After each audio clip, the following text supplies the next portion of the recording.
Where were you born? Detroit, Michigan, West Side, 7 Mile area. Still reside in Detroit? Here and there. Got a lot of family that still stay there. What's another part you reside?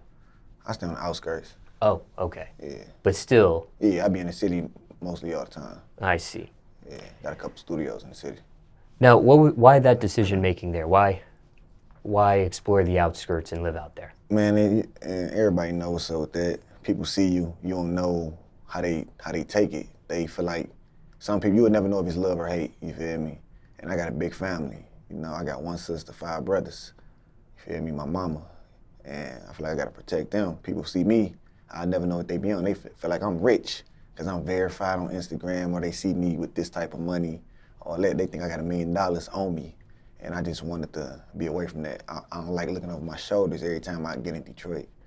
I don't like want to not go over my sister's house or my mama's house, because people see me, they riding down the block and they see me, they want to turn their heads and be all crazy. So yeah, I had to switch that around real quick. What age were you when you made that decision? I was 20? I was 20. Okay. Yeah. Now, growing up in Detroit, what was that like for you? Can you paint that picture for us?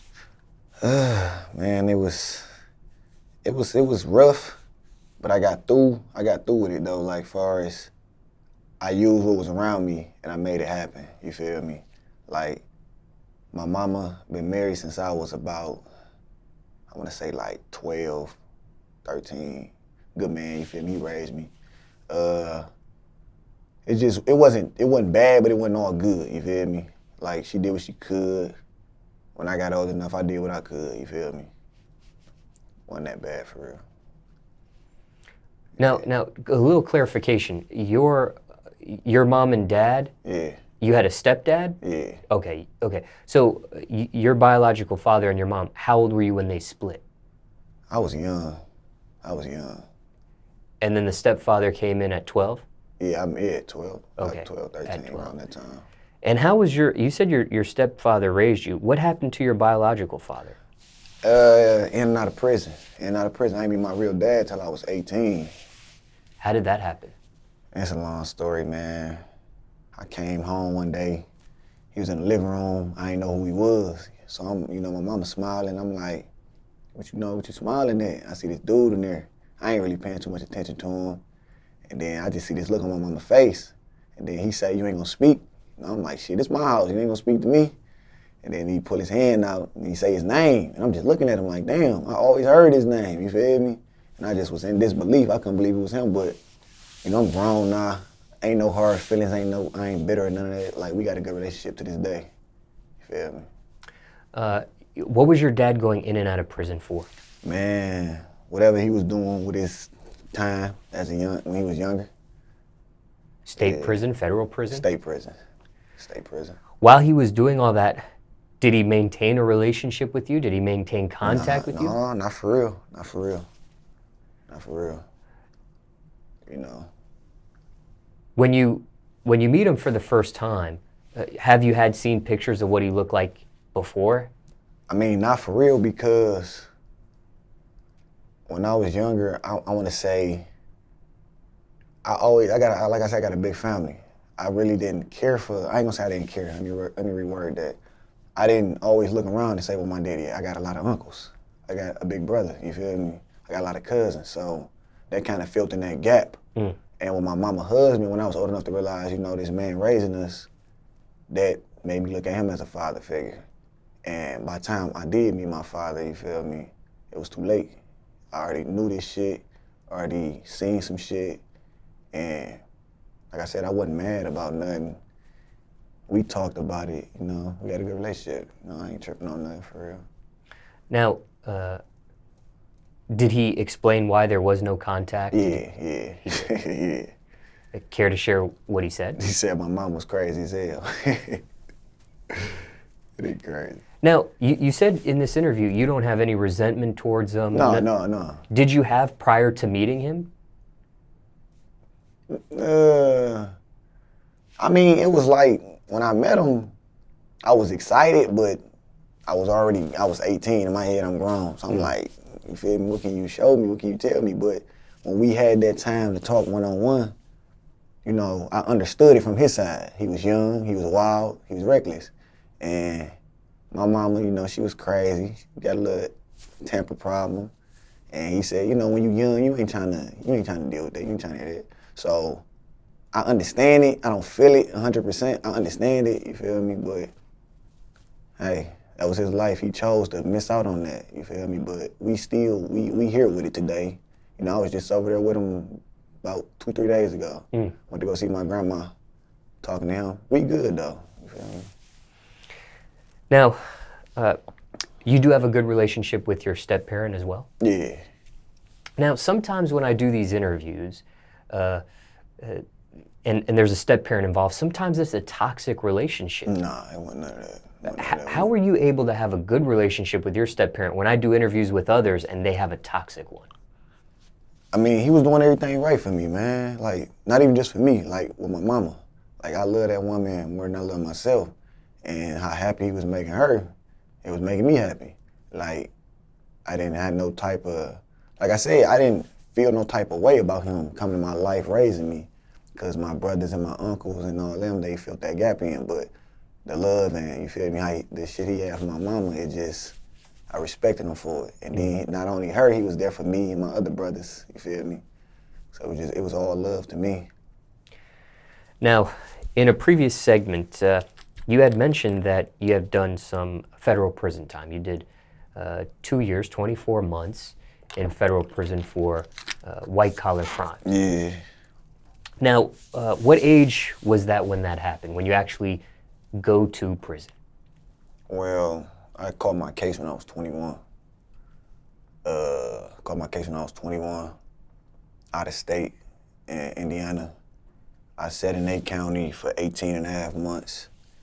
And I got sentenced. I did the rest of my time in Pennsylvania at McKean, FCI. It's a medium because of my age. I was under 25, so I had high points. Yeah. So that time you were locked up in jail for those 18 and a half, that counted towards that 24 months? Yeah, it was all the time because I didn't get a bond. They said I was a flight risk. So they kept me detained, kept moving me around, but every time they moved me, it didn't stop my time. It all counted. Prior to that, did you have criminal history No, I ain't as never an been in adult? trouble. I ain't never been in trouble as a kid or an adult. That's my first case. So they're allowed to give no bond on your first I time? had I caught my case on July 3rd, 2016. I want to say that was a Friday. I caught my case on a Friday at 2 o'clock in the afternoon. By 4 o'clock, they was passing out trays, they call it child. I had a federal hold. Me, I'm not knowing what the hell a federal hold is. I'm thinking I'm locked up. I didn't know, like I knew some shit, but I didn't know it was a difference between the state and the feds.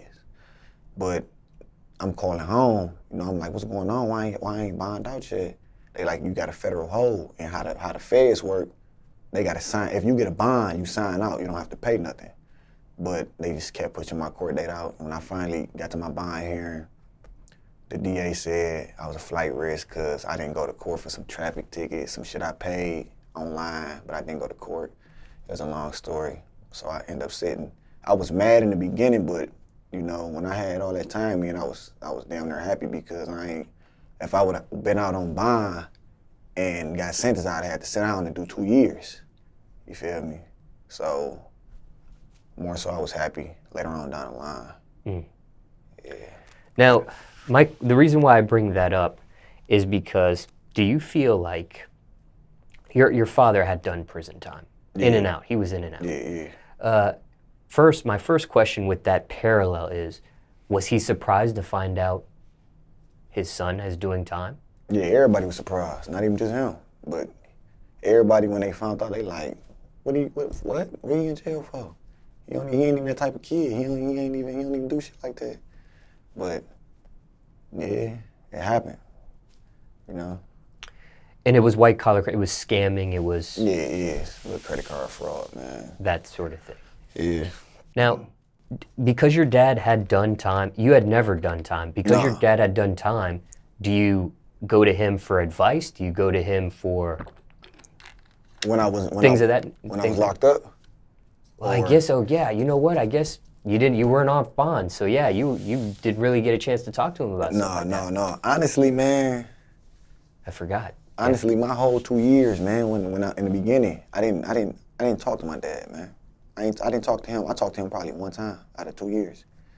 But that goes back to me and him not having a real, like, father-son bond.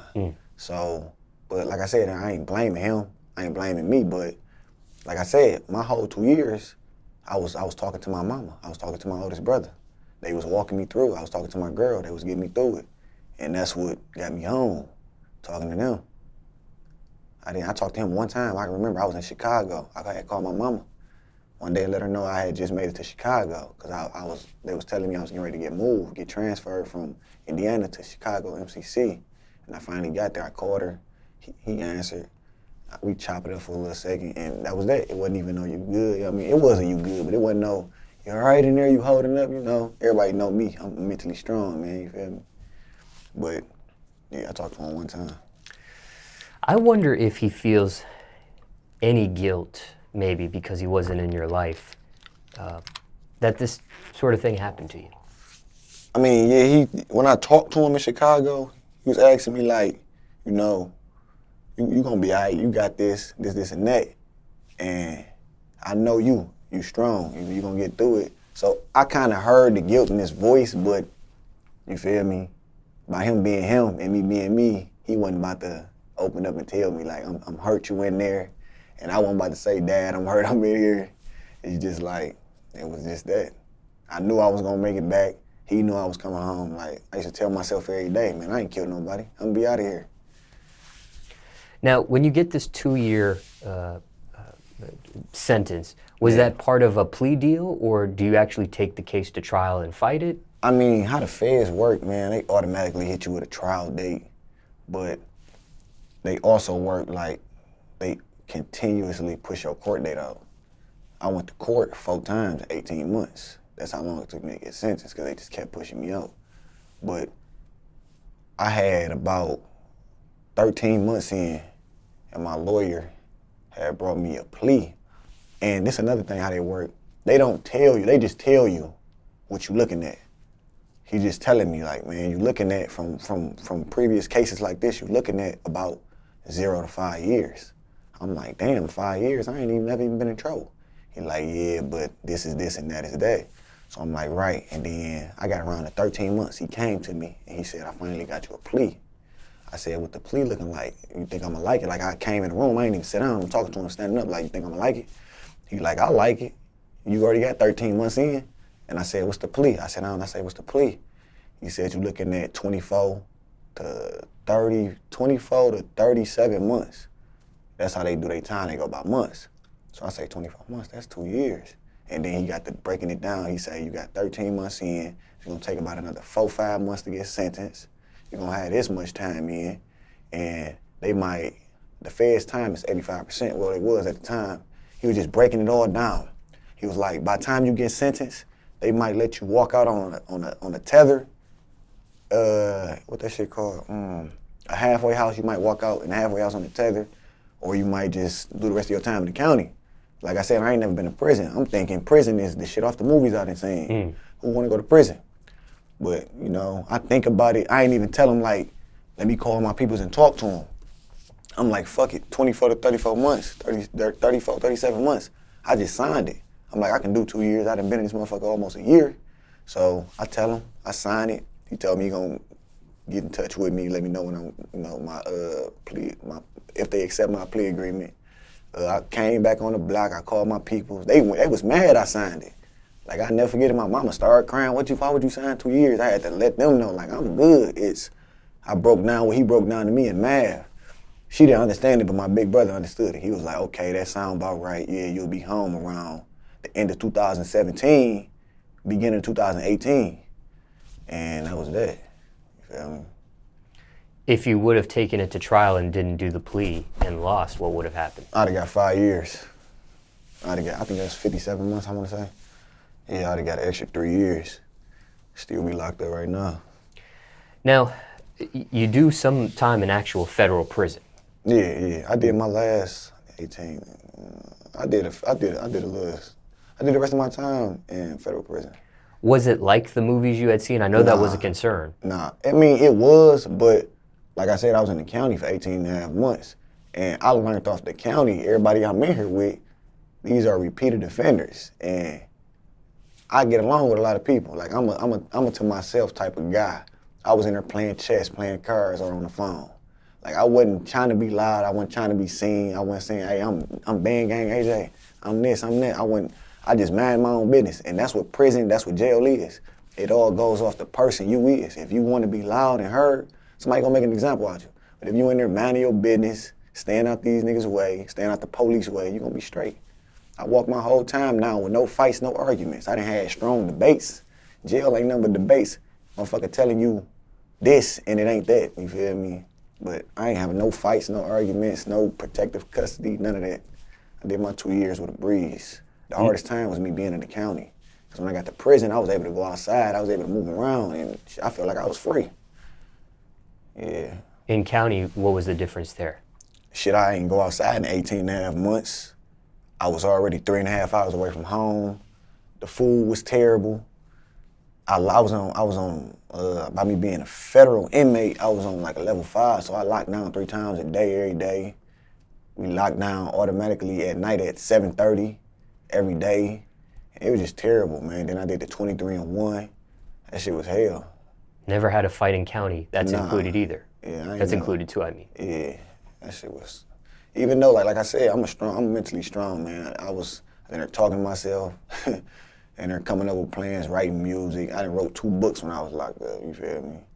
Like I was exercising my mental in there.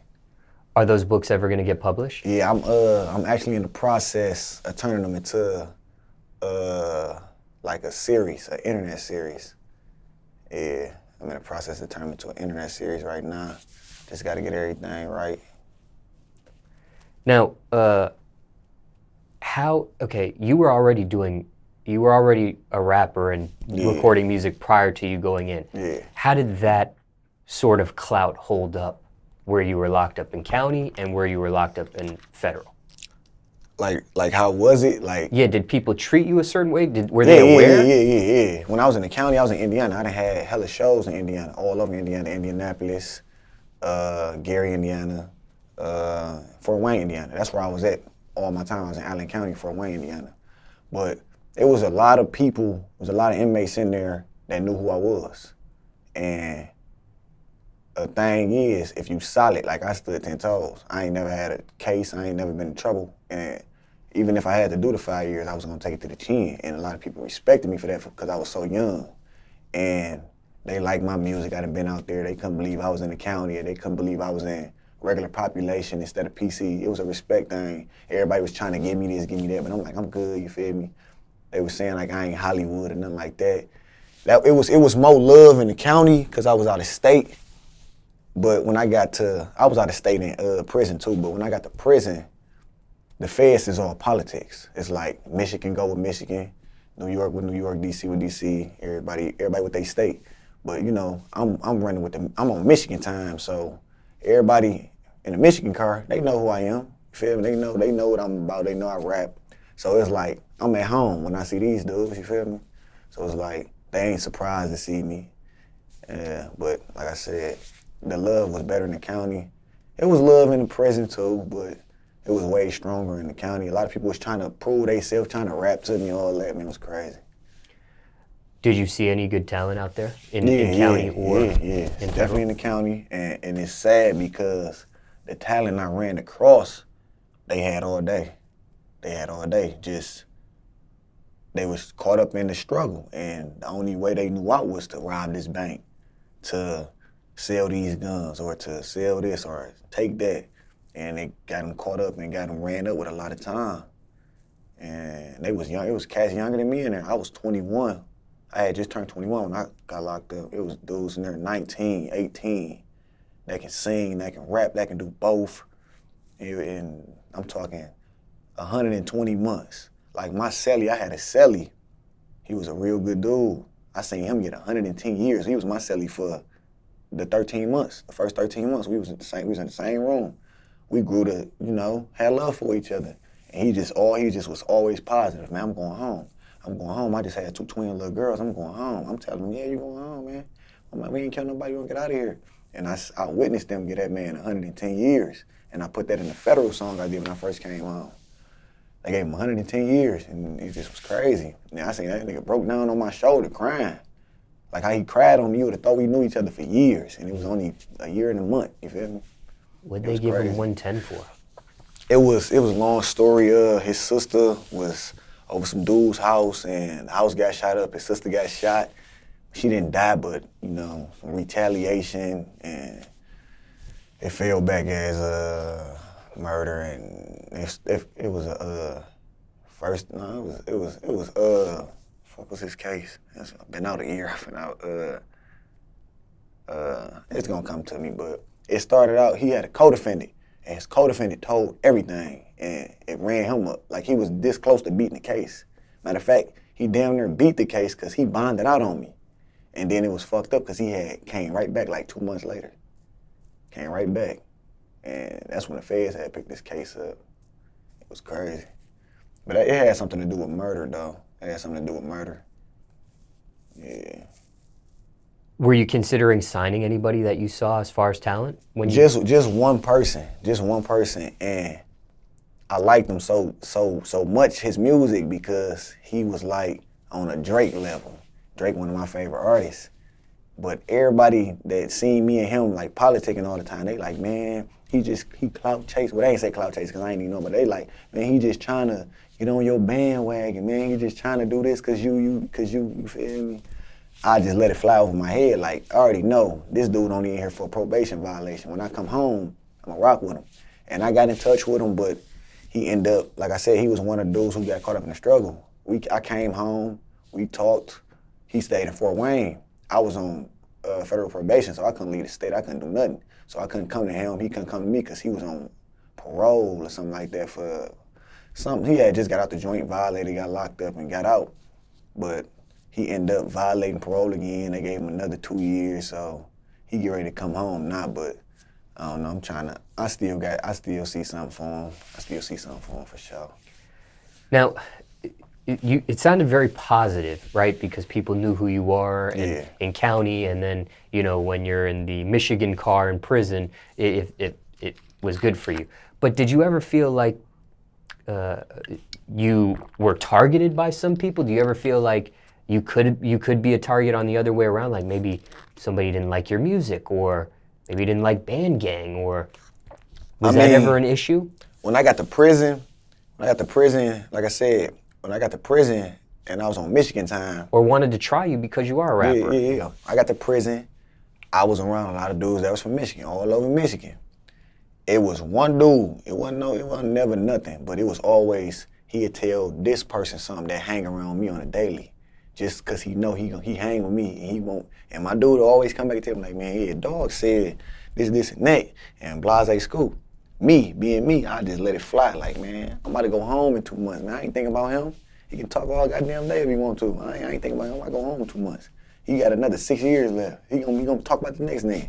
I ain't care about all that. That was about it. But that's the only reason he was pulling that, because we was from home. He knew people I knew, and the shit he was saying wasn't even facts. It was some shit. He was like, he caught his case at home. He was locked up with some niggas I ran with back when I was in high school, and they saying I changed. I cut them off because I blew up. And me personally, I ain't even see the blow up. I didn't see me, explode and blow up overnight.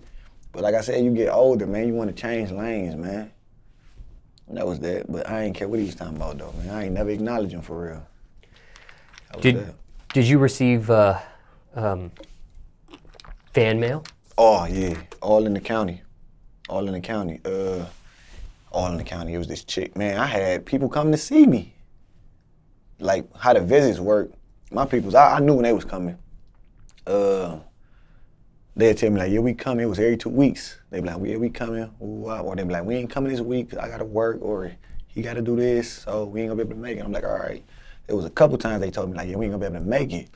And I was sitting down watching Love and Hip Hop, and they called my last name. I'm like, I'm thinking my girl surprised me or something. My brother surprised me or something. I go downstairs, it's the little chicks that be writing me mail. I'm like, oh man.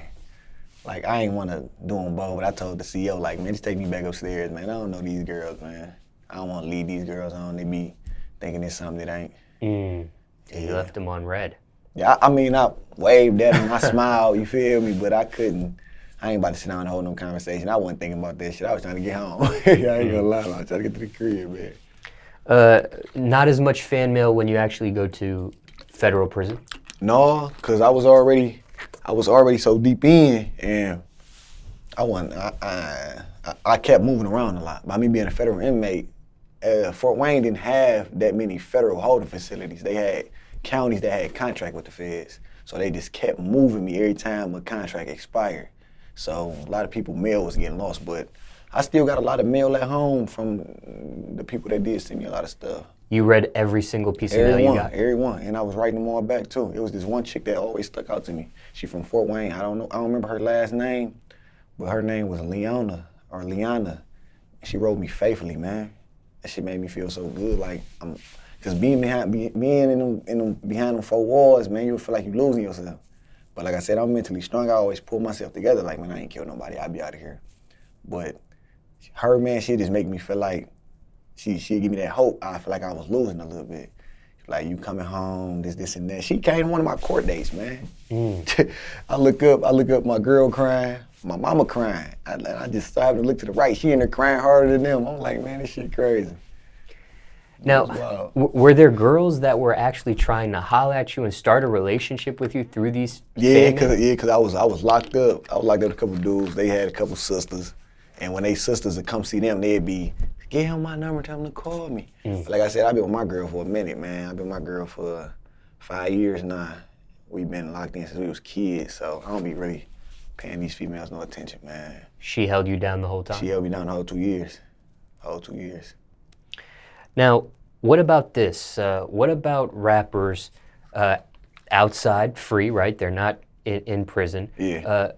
Were there rappers that looked out for you? My peoples.